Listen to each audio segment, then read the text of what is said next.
Good evening, Titan Nation. How's everybody doing? Welcome into another edition of Titans in Truth. I'm your host, Chris, aka Blue Enforcer, and we are gonna try to have a good show tonight.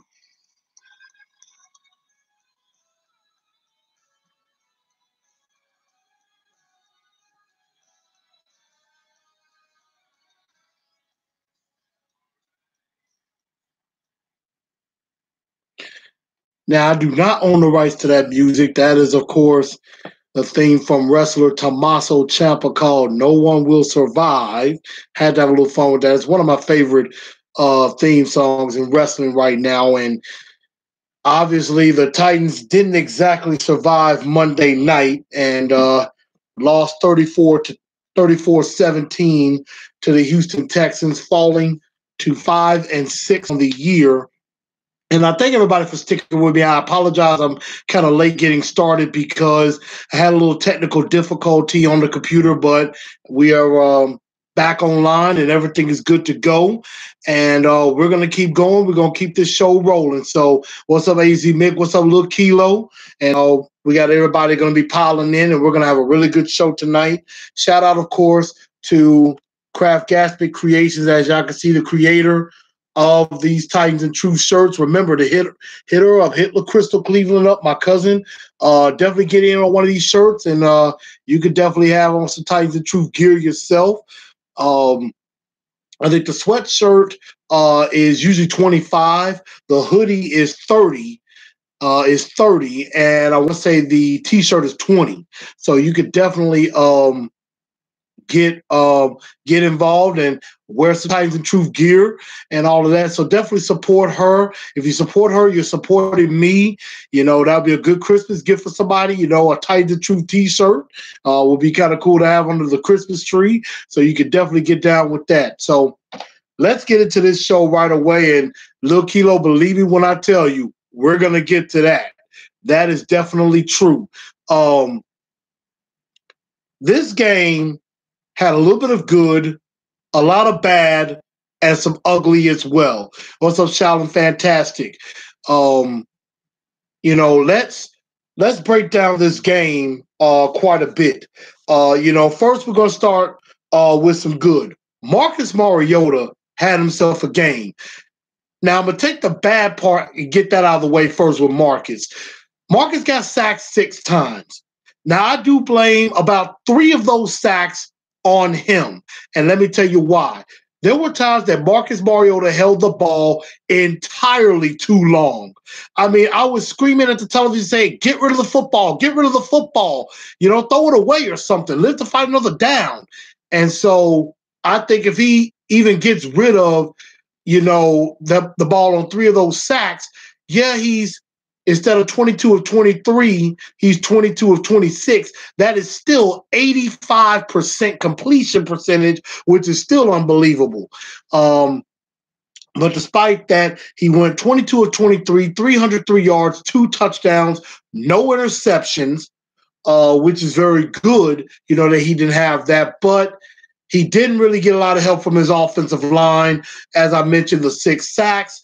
As Lil Kilo said, Lawan didn't play well. Well, really nobody on the offensive line played well. Lawan didn't play his best game. Jack Conklin at times looked like he struggled, and I don't think Conklin is 100% back from his ACL injury. And the interior of the offensive line is just terrible. I mean, Josh Klein couldn't block me, and I used to play defensive line in college, in high school. I could beat Josh Klein off the line if I wanted to. Ben Jones is seriously taking a step back, and I honestly don't think Ben Jones is going to be here next year. I think we're going to have a new center, whether we draft one or get one in free agency. I think a new center is coming. I don't know if Quentin Spain's going to be back. Josh Klein, unfortunately, J-Rob signed him to what I could say now is a ridiculously stupid contract that we probably can't get out of this upcoming year, but I'm pretty sure J-Rob will find a way if he can. So the offensive line was just bad. I mean, that was the ugly part of what I was going to get to, and I'm going to talk more about the offensive line with that. But the defense was not good either, and it was bad on all three levels of the defense. We all talk about the offensive line struggles. There's been a lot of defensive line struggles too, because I mean, the old adage goes, the battle is won and lost on the football field in the trenches. That is on the offensive side of the ball and on the defensive side of the ball. Where was the defensive line in this game against the Houston Texans? I mean, yeah, they got 4 sacks and things like that, but I mean, besides Jarrell Casey, who else on this defensive line even gives you a second thought? Don't worry, I'll wait. Because the answer is nobody. Nobody. Benny Logan. Who is he? Where did he come from? I don't know nothing about Benny Logan except he sucks. I haven't seen him on the field at all. Daquan Jones, we brought him back on a contract, which might have turned out to be a bad idea as well. Daquan Jones, I don't even notice is out there. I mean, he might could play a little bit better at nose guard, but as far as the defensive end, he ain't cutting the mustard either. Austin Johnson, Austin Johnson is meh. I don't really get excited about him either. Right now, Kilgo, the undrafted guy, has played better than Benny Logan and Austin Johnson, in my honest opinion. So, I think another need just opened up and everything. So, and then at linebacker, there were a lot of missed tackles. I mean, Rashaan Evans, I know he's still trying to come, but he's not there yet. Wesley Woodyard struggled. Jayon Brown maybe didn't have his best game either.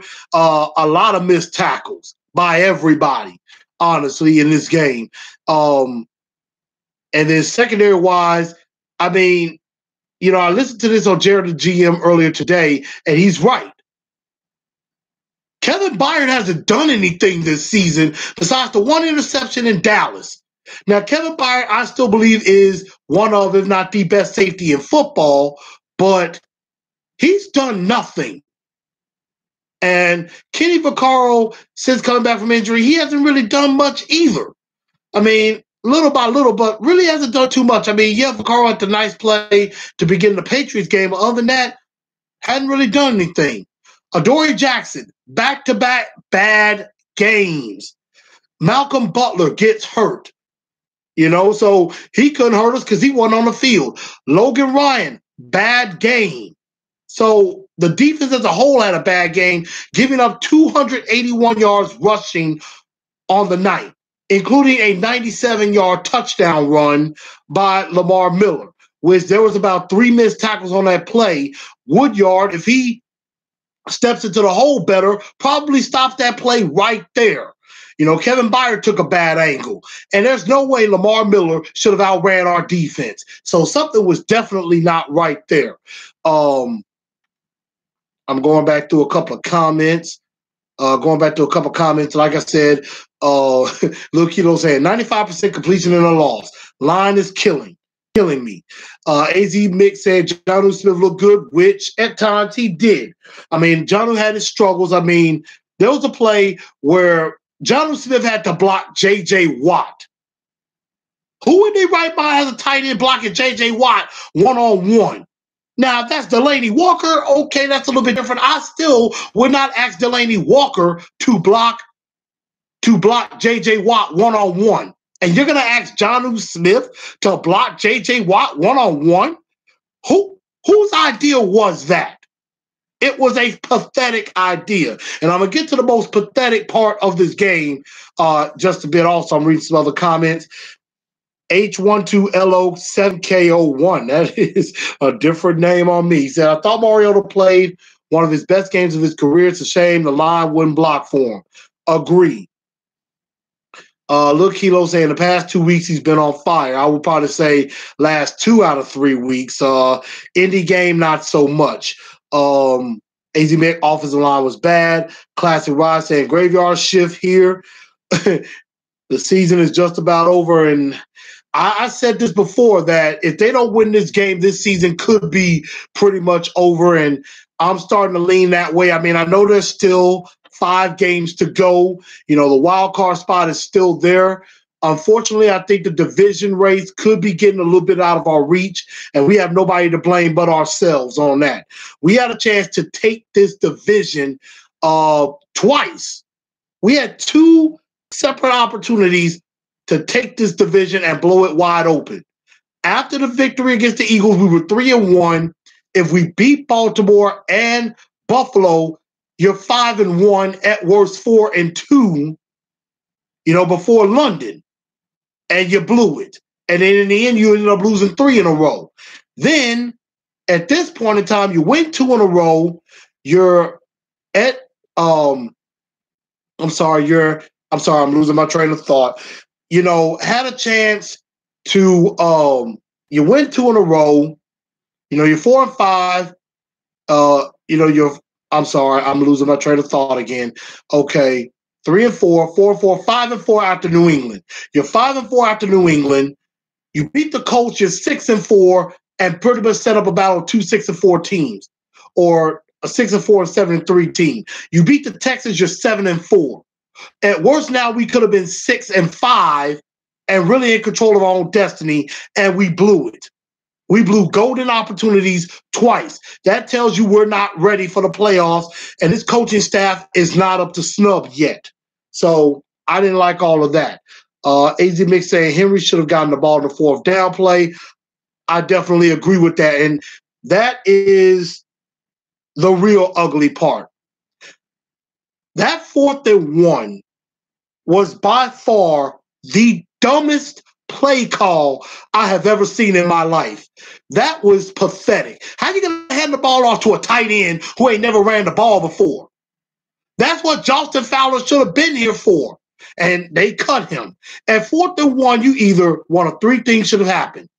You give the ball to Derrick Henry, Marcus Mariota sneak, or a play-action pass in that situation. That's one of the 3 options you should have had. They took the ball out of Mariota's hands.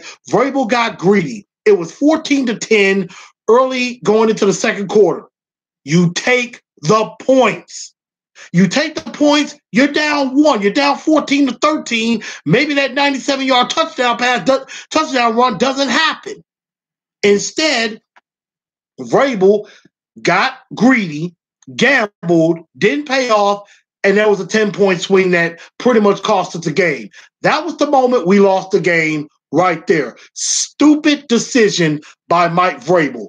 So I got to put a lot of blame on Mike Vrabel. And H1 too low, I'm just going to stop there. Said we had a lot of trouble tackling Miller, and we did. We absolutely did. Classic Rod said, we wish we could find another Albert Hainsworth. You're absolutely right. Ding, ding, ding. We need another monster defensive lineman to go beside Jarrell Casey, because Casey ain't getting no help at all. Next 4 games are winnable. Agreed. They are also losable as well, as we have seen. Run defense took a major step back. You know, true enough, Shane, you have an excellent point. They are not trying to throw at Kevin Byard, and they shouldn't. But still, Kevin Byard's got to be a little bit more opportunistic when he gets his opportunities. So, yes, he has 2 picks, but got to be a little bit more opportunistic. Make them throw your way, or you got to help out in some other way if they're not throwing to you. So, I'm just saying that. Okay, that's Hunter K. I appreciate that. I appreciate that. So I understand where you're coming from with that, but I appreciate the shortening of the name. So that's cool. And I don't know if Henry gets it on that 4th down. I would have been feeling better with that. So that's all I'm thinking. Also, I do want to mention some good. Corey Davis had a nice game. 4 catches, 96 yards, the long touchdown, the 48-yarder, which I thought was nice. Great pass, right on time. That's how Marcus should throw that ball every single time. That was beautiful. What I did not like is that before that, and Corey Davis was catching a couple of passes, was getting hot, they stopped going to him. I'm like, look, Davis is your best player. Force feed him. I don't care what you have to do. You find 84 first. And I think early on, I heard this correctly, is that Corey Davis had like 2 catches for 40 yards in the beginning, and then after that, they started playing cover 2 on him. Corey Davis is gonna have to find a way to beat cover 2. He's gonna have to find a way to beat cover 2, find the little creases and the little open spots in a zone coverage. Because zone coverage, there are open spots. You gotta find them and get to that spot so that Marcus can get it to you. So that's something that Corey Davis has to do a little bit better on, is finding finding the creases and the open spots of a zone coverage and get the ball there. They may not be deep passes or deep post, but maybe a slant route or a slant or a curl route, something like that. That's something that Corey Davis is going to have to do so that, he finds little holes in the cover 2 coverage. So that's all I got to say about that. I said the good, the bad, and the ugly. Good, Marcus and Corey Davis. The bad, the defense giving up 281 yards. And Demaryius Thomas getting 2 touchdowns. That shouldn't have happened either. The ugly, offensive line. Definitely ugly with that.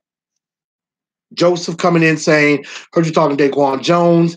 I always rock it. I appreciate that. The Titans could use you. I'm gonna be honest and tell you, if I could call a game with Mike Keith or do a show with Mike Keith, that would be a dream come true. I would absolutely love to do a show with Mike Keith or call a game with Mike Keith. I would have a blast with him. I think that would be stunning. I would enjoy every bit of doing that. So without a doubt. But I agree. Should have kicked the field goal. Should have took the points. Definitely. The next few games are critical. If we're going to have any shot at the wild card, we need to ball out these next 4 to 5 games and even beat the Colts. We're going to have to win out if we have any shot at the division. And that might be gone out the window, but definitely to put in a better position of a wild card, we're going to have to win all 5, and we may have to have some help on that. 9-7, I don't know if that's going to get us in. 9-7, we're going to have a boatload of help. 10-6, we might still be able to control our own destiny. That is, if Indy starts to fall off a little bit, which I don't know if they are.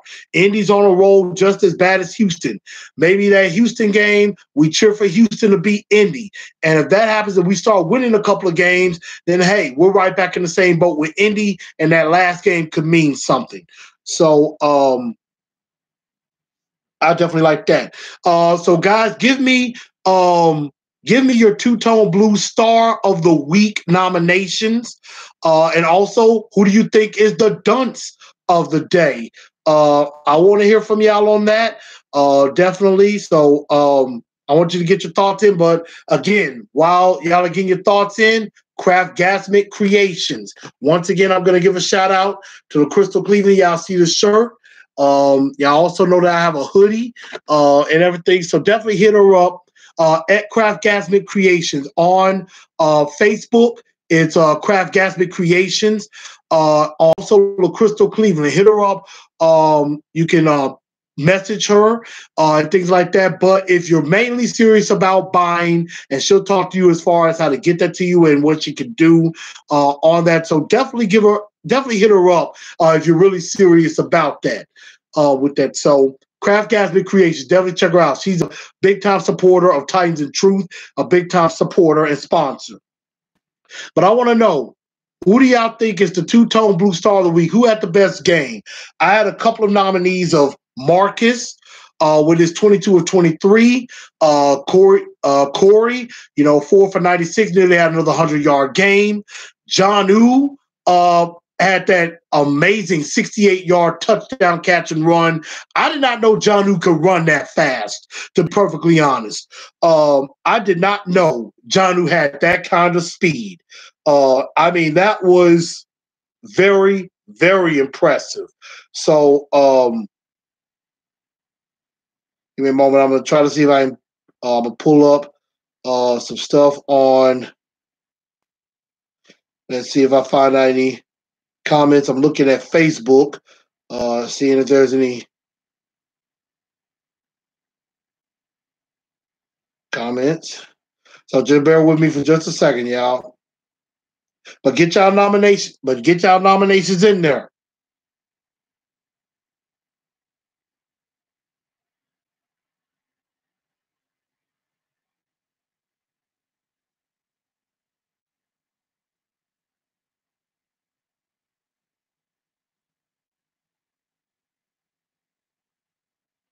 Okay, I didn't get that many, but looks like we got some coming through. AZ Mix saying Marcus for Two-Tone Blue Star of the Week. Lil Kilo saying Marcus and Corey. Dunce goes to LaFale and Vrabel. That's actually not a bad name. And that's going for Matt LaFleur. Let's see, Star of the Game, Star of the Week, Marcus and Corey. Dunce O-line and coaches. Excuse me, Rizzo Vegas saying LaFale and Fable. I like some of these. I like some of the creativity that y'all coming up with because last year we had a full of malarkey and of course robusky or robiscuits and stuff like that. So I like y'all coming up with Fable and LaFale on that. Of course, Dunks of the Day nominations. Some people I have, of course, the offensive line. I have defensive line. I put Vrabel mainly for that 4th and 1. I think honestly, Vrabel is definitely a Dunce of the Day nominee. LaFleur, I don't think LaFleur called a terrible game. I don't think that 4th and 1 call was on LaFleur. I think that one was Vrabel's call, not LaFleur. I think LaFleur didn't call too bad of a game, but I think at times, as far as the schemes for the protections were not great, which is why I put it on the O-line. And I want to say mainly Ben Jones, because Ben Jones is the quarterback of that offensive line. He has to call out the protections as well. There's a possibility of one-on-one with Jonnu against J.J. Watt, you might want to change the protection a little bit. So that's why I put something on the offensive line as well. Let's see, Mick going with Vrabel for Dunce of the Day, Hunter K. Now, I like the jet sweep play we ran with Davis. I like that too, with that as well. So keep getting your label with. Now I got what you were saying, Lil Kilo. I got what you were saying on that. But looks like, according to everybody, the Two-Tone Blue Star of the Week, and we're going to share it, Marcus Mariota and Corey Davis. I definitely like that. I think these two are definitely building a rapport with each other, which I think spells great wonders for the future going into next season. I like where this is going. Corey Davis now at 49 catches, over 702 yards and 3 touchdowns. I think Corey Davis is going to hit 1,000 yards this season. He's got to get only 298 more yards, and he's got 5 games to do it. So let me see. If 298 yards divided by 5 games. All Corey Davis has to do is get about 60 yards catching per game, average about right at 60 yards per game, and he will hit 1,000 yards by the end of the season. And I mean, I'll go even further than that. I'm just using my calculator for a second. And if Corey Davis has about 100-yard game every game going forward, right at 99, he'll get to 1,200 by the end of the year. But I think 1,000 yards, definitely reachable. 1,000 yards, I think he's going to get there. And if he averages about 80 yards a game going forward, he can hit 1,100 yards receiving. So Corey Davis is going to hit 1,000 yards. I definitely guarantee that. Now, I don't know if he'll get to 70 catches to do that. I think he could, because, I mean, he would need, to hit the goal that I have for him, he would have to catch 26 more balls 26 balls, 298 yards. That would get me 75 catches, 1,000 yards receiving. That's where I think Corey Davis should be. And if I'm Matt LaFleur, or Matt LaFleur, as a lot of you called him, I will be trying to get Davis the ball every single chance I get. And Jonnu Smith is showing he could get the ball some too. He still needs to work on his blocking, and that's where Delaney Walker could definitely come in when he returns. So, again, I think Marcus has been forced to go to Corey Davis more. He needs to continue to be forced to go to Corey Davis, because Corey Davis is stepping up. Other guys are not. Like Tajay Sharp has not stepped up at all. Batson and Jennings at times have been there. I mean, we get little clips, not really much. But, I mean, we got to have somebody besides Corey Davis. And the question is, who is it? I don't know yet. So that's what we're definitely going to find out. DeAndre, my frat brother, what's up? Blue 5 to you. Said division may be lost, but our schedule is winnable. And if the Colts can slip once, we can squeak in. The Dolphins have to play the Patriots and Ravens. The Ravens have Jackson. They will lose. Or the Colts will. Or the Colts will get in. Let's see. So, yeah, I agree with that. I mean, you know, I'm not really worried about the Dolphins. I think the Dolphins will fall off. I think the Ravens will fall off. I think the Bengals will fall off. Right now, it's us and Indy for that wild card spot. And honestly enough, we got to hope that they don't get closer to the Texans and challenge for the division title. Because if it comes down to that, one of them is going to get the wild card. The other is going to have the division, and we're not going to have a shot. So we got to really hope. Our best bet is for Indy to fall off, not Houston. If Houston starts to fall off and get to where it's the wild card, we're not going to catch Houston, because Houston's probably going to win 11, maybe even 12 games. We're not going to catch Houston. Catching Indy, we still have a shot at catching Indy. So that's where we're going with that. Joseph coming in saying Matt LaFleur is the dunce of the day, in my opinion. 4th and goal play. Mike Unable is also dunce of the day. I thought we were going to be 12-4 after we beat the Eagles, but it turned out the Eagles were pretty average. Yeah, 100K, you're kind of right about that. I think we were all drinking the Kool-Aid. Start off 3-1. We're thinking, 11-5, 10-6 at worst, but that's not what happened. So, I mean, yeah, and the Eagles have fallen off a bit too. So, I mean, there's still a lot of football left, but there is some issues that we got to work out, definitely. But dunce of the day, I definitely have to say is Mike Vrabel, or some people call Mike Unable or Mike Fable with that. So, because I honestly think that 4th and 1 call, that was a Vrabel call. That was not a Matt LaFleur call, I don't think, unless I miss it, my guess. I think that was a Vrabel, like, we're going forward, all hard, guns ho, aggressive. Sometimes you could be aggressive, but sometimes you could be too aggressive and it hurts you. We have seen that time and time again. I mean, that play was worse than the play in London. The play in London was bad on the 4th down, on the 2-point conversion, but this 4th down play, I would never understand. That had to be the dumbest play that I've ever seen. I would never give a fullback on a 4th down to go up a fullback dive.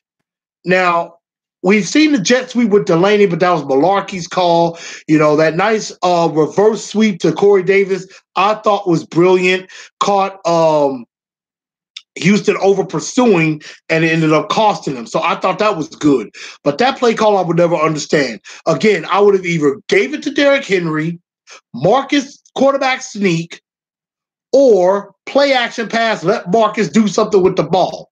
So, and I agree with that. I mean, think about it. We're lined up on 4th down to either draw them off sides or run a play. When the Texans call a timeout there, that is a sign to kick the field goal. Take the points. That's a whole different ball game if we take the points. We're down by 1 and we're much in it. Instead, we're down now.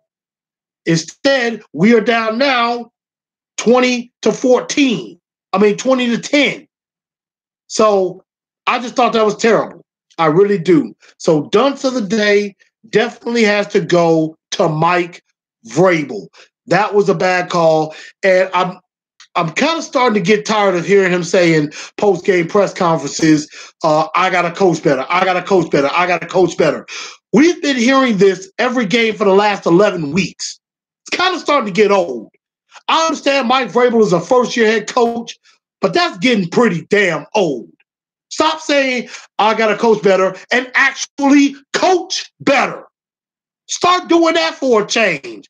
Quit sounding like Winston Hunt talking about, we got to trust the process, trust the process, trust the process. I don't want to hear that anymore. I'm kind of getting sick and tired. It sounds like an old apology that you say to your girlfriend when you mess up something.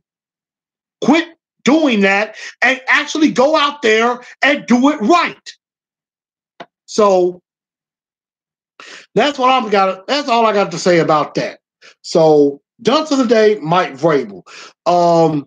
Now we're finna get ready to preview the Jets. And while I am previewing the Jets, I want y'all to throw me out to pick my brain questions, because that is one of the best segments of the show. Pick my brain. Pick my brain. So talk to me, y'all. Ask me any questions y'all want about the Titans. Heck, if y'all want to ask me a draft question or two, definitely check it out. I had somebody say that they think they saw us mocked with Devin White, inside linebacker of LSU. What did I think of that?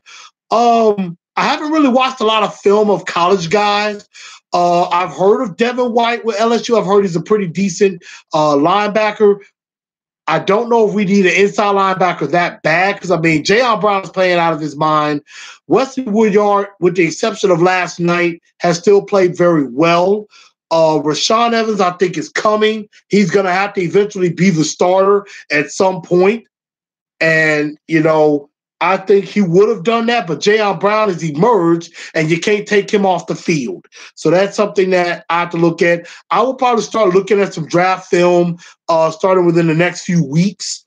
I did see a mock draft from MJ, from Sports Fan Entertainment, my guy MJ. Hopefully, MJ, if you're ever watching this show, definitely check me out, because we need to do a show together. He had us taking N'Keal Harry, the wide receiver from Arizona State. I've heard a lot of good things about him. I haven't really watched a lot of film on him. I'll definitely check him out. But, wide receiver could definitely be a need. And we'll definitely talk about needs in a moment, because there are about 6 needs the Titans need to address this offseason and in the draft. And I'm not saying, I don't want to hear, well, we can't address them all. We have to address all those needs. Let's see. Got some questions here.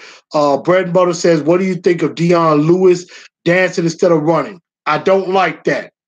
Dion needs to do what he was doing at the beginning of the year. Run hard, run between the tackles. Don't try to do nothing fancy. Just run the football. Don't do none of that Chris Johnson stuff. Don't have the Chris Johnson syndrome.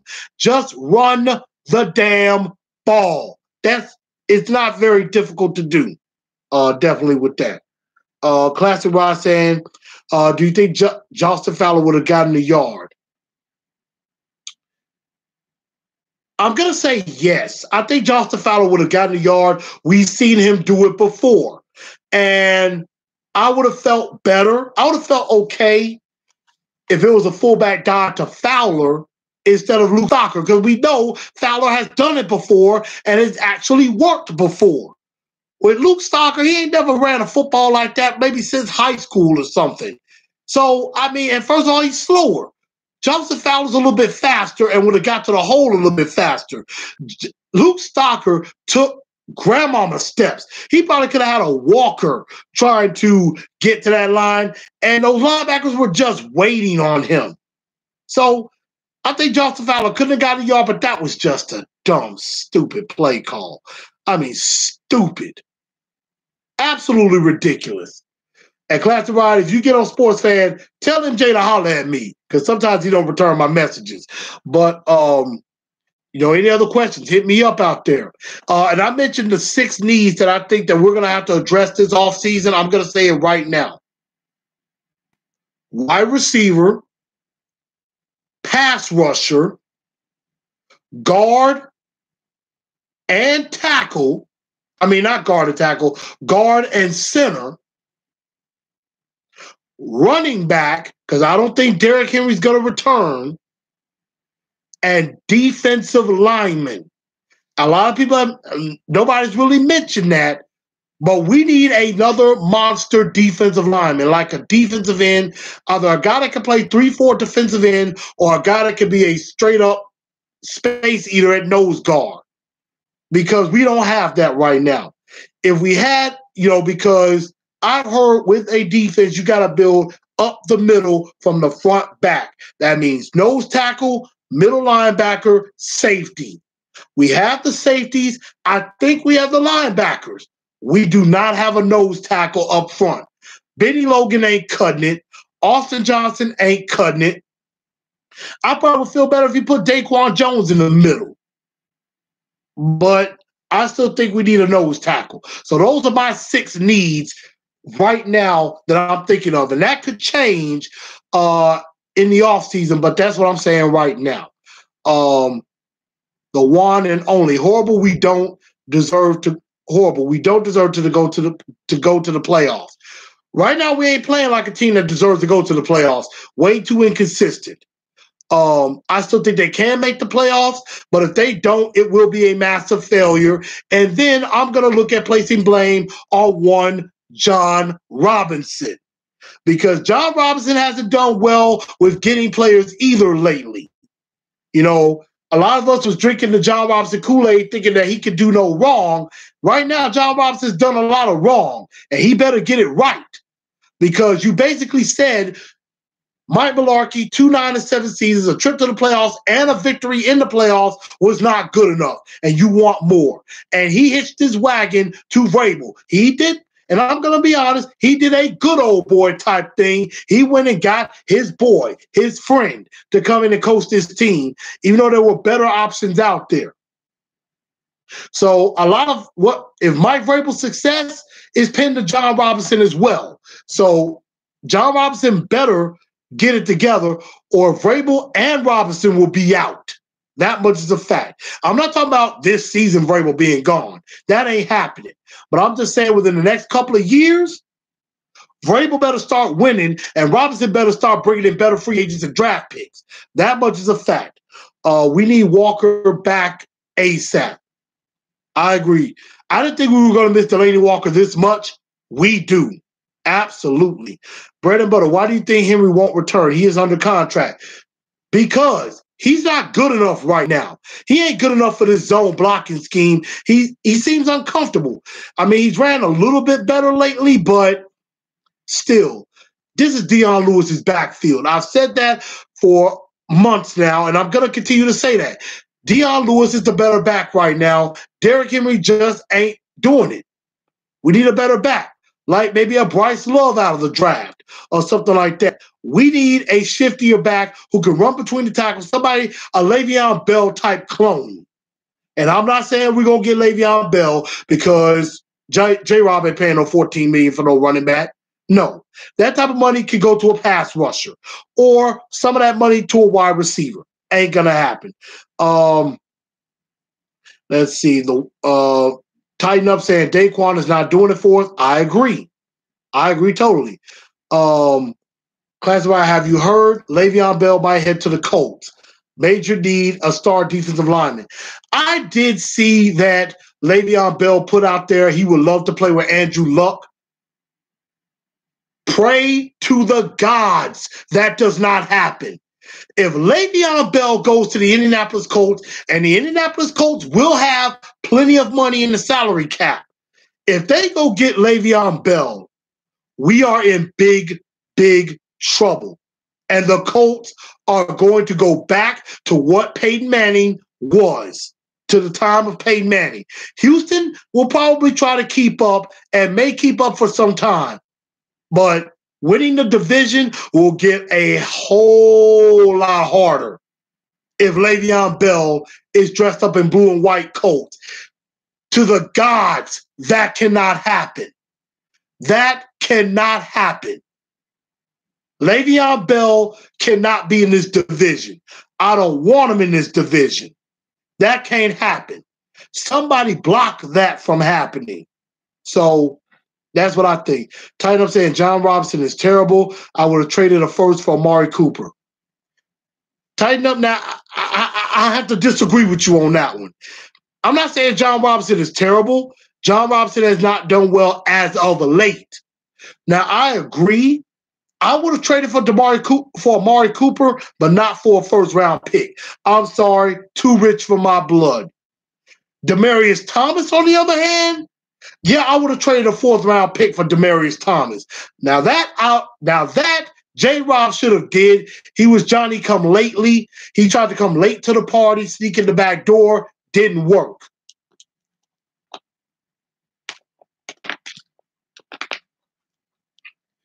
Yeah.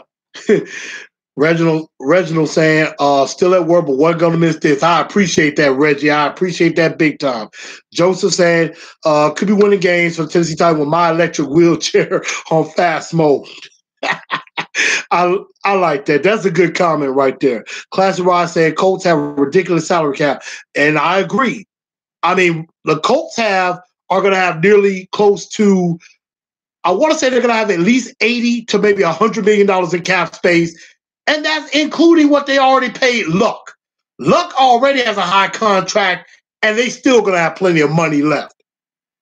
And they got Quinn Nelson at guard. So as far as I'm concerned, the Colts could go get whoever they want. The Colts right now, with the win streak that they're on, look like he's back in form. Chris Ballard, he's going to go for the jugular. Chris Ballard's going to believe, even if they don't make it to the playoffs, or if they do get in the playoffs, this upcoming offseason, we have got to beat out the Colts in the offseason. A lot of times you say you cannot win, winning the offseason doesn't guarantee anything in the season. This upcoming offseason, even though we're going to have close to maybe $50 million in cap space, we have to win the offseason. We have got to beat out the Colts. Whatever they're trying to do, we got to do better than them. We got to do better than them. If they're going after a wide receiver, damn it, we need to go after that wide receiver. If they're going after a pass rusher, we need to go after that pass rusher. We have got to do whatever we got to do to get ahead of the Colts, get ahead of the Texans, because we cannot let the Colts just go crazy with their money. Now, I understand we ain't got as much money as they do, but we gotta outdo the Colts in the offseason and in the draft. So John Robinson's got his work cut out for him. John Robinson's gonna have to earn his money this offseason. I guarantee you that. Hunter says, man, it would suck if the Colts got Bell and Ramsey. I don't think the Jaguars, Ramsey's not going to go within division. The Jags are not going to give any players to the Titans, to the Colts, or the Texans. Even though Jalen Ramsey has a big mouth with his play, I wouldn't mind Jalen Ramsey with that, but he's a malcontent. He's a locker room problem.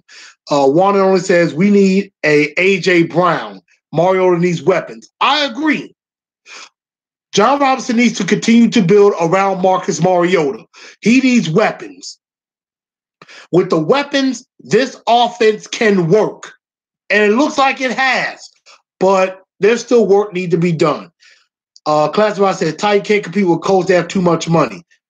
Now, yes, Colts have too much money. But that means the Titans have to be smarter. John Robinson needs to outsmart Chris Ballard. That's what he's going to have to do. He's going to have to outsmart Chris Ballard. He's going to have to outsmart Smith or whoever the GM is of the Texans. Got to outsmart them. That's how we can do better. Tighten Up said, John Robinson looking for steals in the draft and free agency. Draft blindly to the point it becomes 50-50. I agree. Looking for steals, you just need to go best player available. Quit looking for steals. Go with the best player available at the time of that round. That's what he's got to do. But it falls back to the total fix of our O-line. O-line is a big issue. I think O-line and D-line is going to be a major emphasis this offseason, especially the offensive line. Taylor Warren got his money. Jack Conklin's on a rookie deal. Use whatever money you can, fix the interior of the offensive line. I think we're going to have to fix that in free agency and the draft. And I'm going to have to see who could be available in free agency as far as guard and center. We're going to have to find out who might be available for that. So that's something that I'm definitely looking at. But let's go ahead and get ready to wrap up this show. Let's do a preview of the Jets. We have them coming in this Sunday. It's a 3:05 kickoff, not noon, 3:05 kickoff of the game against the New York Jets. Spain might walk. He's going to want Klein money. They need to restructure Klein's contract, and I think they could do that. John Robinson may be able to restructure Klein's contract, save some money. Spain could go, and if so, I mean, I'm not exactly going to miss him, you know. Tighten up 2 years ago, I never thought we would be saying we need to renovate our O-line. I agree. I didn't think we would be saying that either, but we do. We need to work on offensive line. I wish they would have moved Conklin inside and out Kelly in his spot. Honestly, I could see Kelly maybe playing inside or they move Conklin inside. I don't know. But Kelly needs to be playing a little bit more on the offensive line. And I think they may try some stuff like that. This Jets game might be a good chance to give it a try and see what exactly will happen. So, I mean, hey, I want to. Excuse me. I'm willing to try a different combination and stuff like that. But I mean, we're still in the playoff race. You can't do too much, but got to do something. I definitely agree with that. But thank y'all for the questions and everything. Give me some more questions. A little bit later, I'll answer it off the air. But let's get into this Jets game a little bit. The Jets coming in 3-8. They just lost to the New England Patriots 27-13. I believe they've lost 5 in a row, if I'm not mistaken. They're a dumpster fire. Todd Bowles is probably fired at the end of the year. You know, Sam Darnold's their quarterback. They're probably going to be looking to rebuild. I'm going to throw this out here right quick. I would absolutely love it if they have a dumpster fire and say everybody, if they do like the Raiders, if the Jets did like the Raiders, they have some players on their defense. That's the first thing I put up. Do not underestimate the Jet defense. Even though the Jet defense is 21st totally, 16th against the pass, 27th against the run, 15th in points allowed. The Jets got players on defense. Leonard Williams is a player. Jamal Adams is a player. Darren Lee is an okay player. Tremaine Johnson, one of the better cornerbacks in the league. They got players on that side of the ball. I would love it if we could get Leonard Williams and Jarrell Casey together. I thought we should have picked Leonard Williams over Marcus Mariota at the time. I was in love with Leonard Williams. And I thought Leonard Williams would have just made our defense 10 times better. He's a good player. If he becomes available for the Jets, if John Robinson does not go get him, I would just want to go up to St. Thomas Sports Park and say, John Robinson, just leave. Quit, because you stink if you don't get Leonard Williams. But that's if Williams became available. I don't think that will happen. He's one of the cornerstones. Definitely Avery Williamson will be coming back. This will be his first game at Nissan Stadium since leaving the Titans. And that's something I'm going to get to, but definitely Jets have some players we can't overlook that. With Avery Williamson, we got to take advantage of the fact we got to take advantage. We know what Avery Williamson can do and what he can't do. Williamson, decent run stuffer, not so good in coverage. Avery Williamson knows a lot about our offense too. Well, our offensive personnel. But I would try to get a receiver on Avery Williamson or get Jonnu on Avery Williamson. Take advantage of his lack of his being a liability in coverage and use that against him. Marcus Mariota could just rape Avery Williamson in this game. Titans defense, this could be a good game for the defense to get back on track.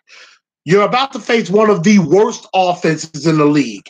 I mean, 29th in total offense, 29th against the pass, 22nd against the run, 26th in points scored. So I mean, this will be a great game. This might be a great game for the defense to get back on track. Now, Isaiah Crowell, decent running back.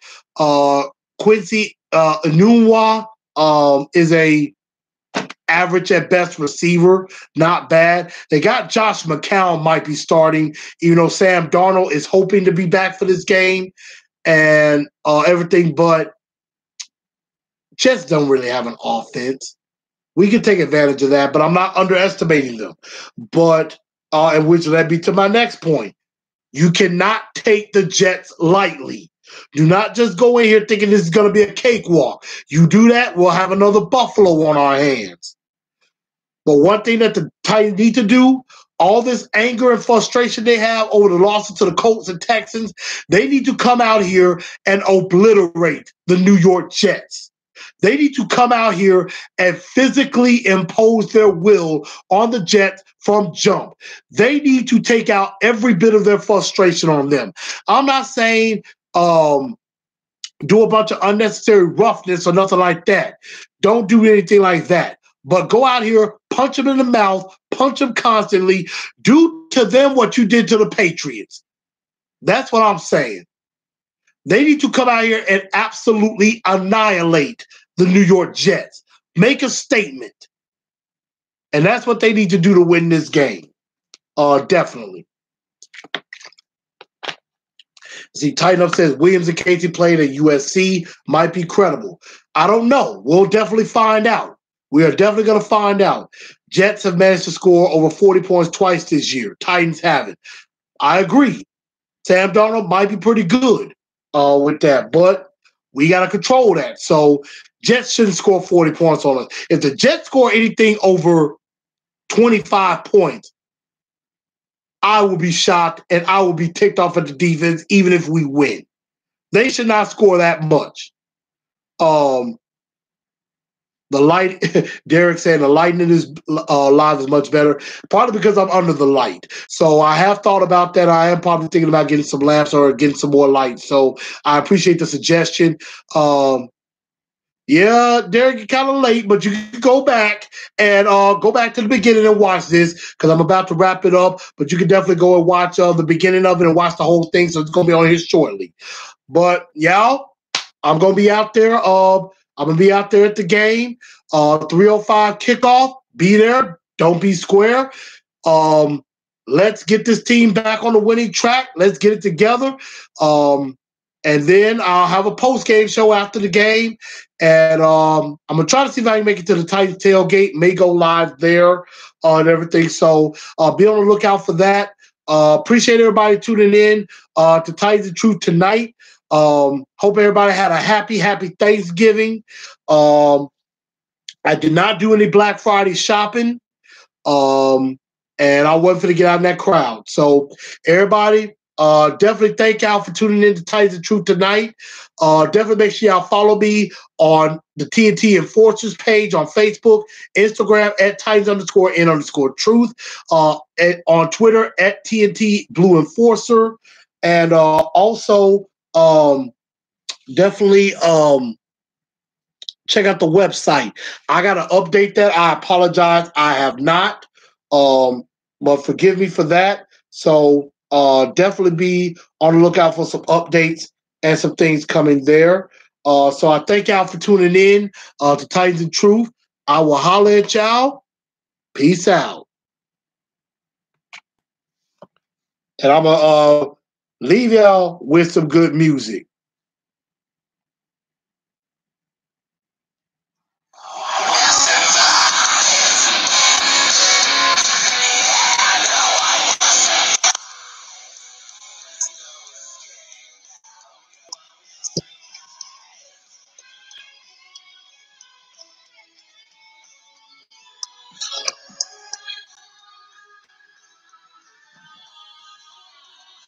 tighten up.